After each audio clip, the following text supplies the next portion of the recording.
Kevin Owens credits Triple H for idea to rely on fan footage to capture attack on Cody Rhodes after WWE Bad Blood Owens chats the post-Bad Blood angle and him being able to use the package piledriver. It was after WWE's Bad Blood pay-per-view came to a close that the feud between Kevin Owens and Cody Rhodes officially kicked off. Fan footage was captured of Rhodes walking to his tour bus and then Owens showed up. The two were exchanging words and it was not long before Owens started beating Rhodes down. While guest appearing on Insight with Chris Van Vliet, Owens spoke about the idea to rely on fans to capture video of the attack and share it out to social media.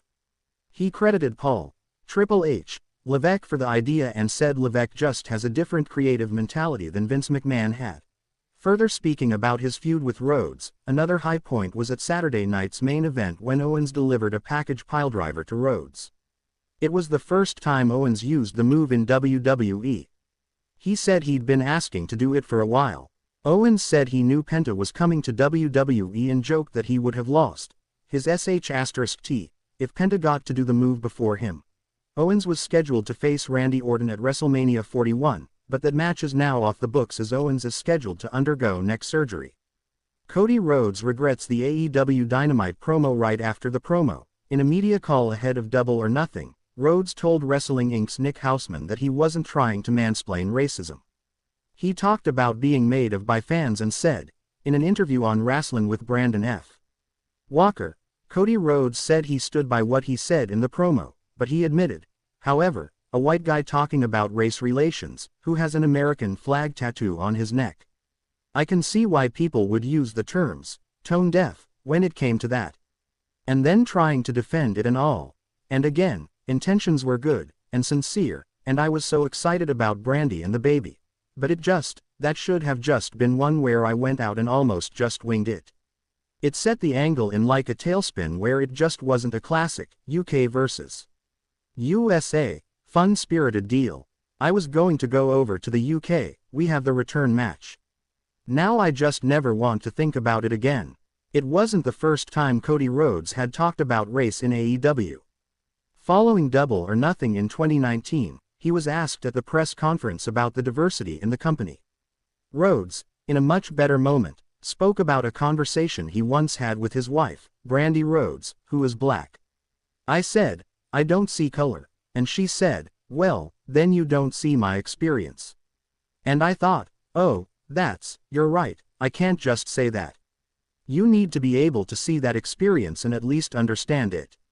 And the old territory system of just one, and a lot of folks may remember that's out. And that's a very diverse profile, and I'm really proud of it. We're going to promote them as wrestlers. That's all the elements of diversity. We're not gonna make it a PR element. It's about the wrestling. Cody Rhodes may have missed the mark with his Dynamite promo, but the remarks he gets are usually all in good fun. People know his heart was in the right place, so the comments have been jokes and not angry criticism.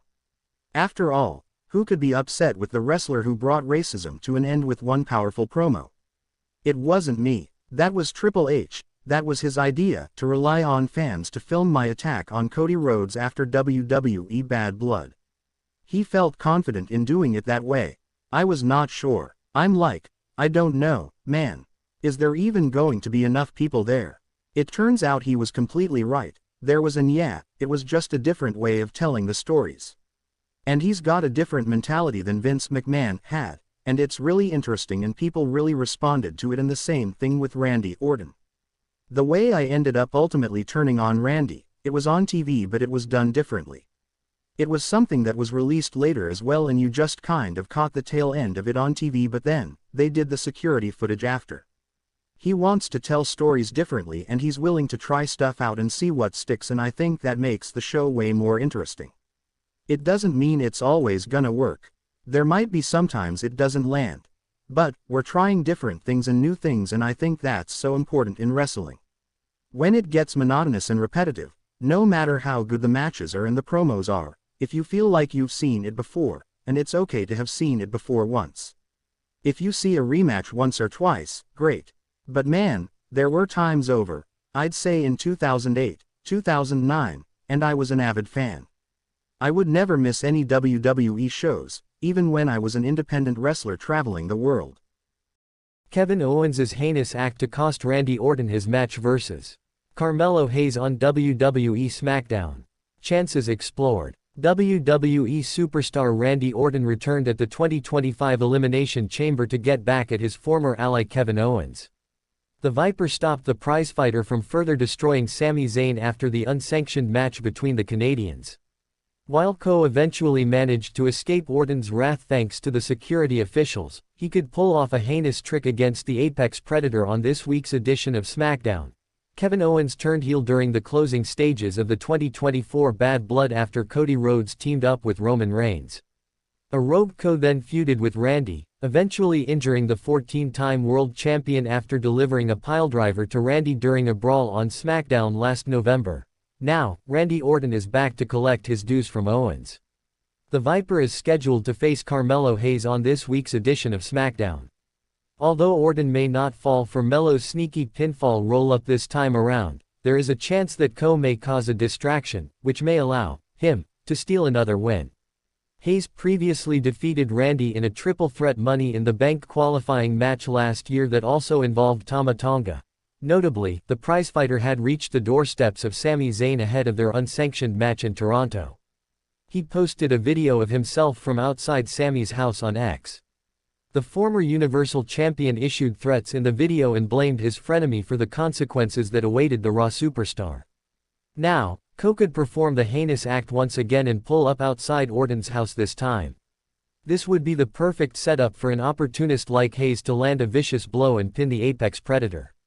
While this is a significant possibility, all of this is speculation so far. Randy Orton to injure Kevin Owens during their potential match at WrestleMania 41. Kevin Owens has been a loose cannon ever since he turned heel. The prizefighter has used the package piledriver on multiple superstars and also tried to execute the banned move on Shawn Michaels during the contract signing segment ahead of his latter match against Cody Rhodes at the Royal Rumble. Moreover, he also stole the Winged Eagle title last December. Randy Orton has already hinted that he is ready to bring back his Legend Killer mode and completely destroy Co. He almost landed a punt kick on the former United States champion in Toronto but was stopped by the security officials seconds before his boot made contact with Owens' skull. If the two men get a spot at WrestleMania 41, this foreshadowing could see the light of day in Las Vegas. The company could use this setup to give the Viper a big win and send Co on a kayfabe injury hiatus. However, this is also speculative at this point. It will be interesting to see what lies ahead for the former friends on the road to the show of shows. Randy Orton will return to the ring for his first match since October on the Friday, March 14 WWE SmackDown. Orton kicked off this week's episode with a promo addressing John Cena's heel turn and Orton's surprise run in at last Saturday's Elimination Chamber PLE following the Kevin Owens vs. Sami Zayn match. Later in Friday's show, after a run-in with Carmelo Hayes in a backstage segment, Orton vs.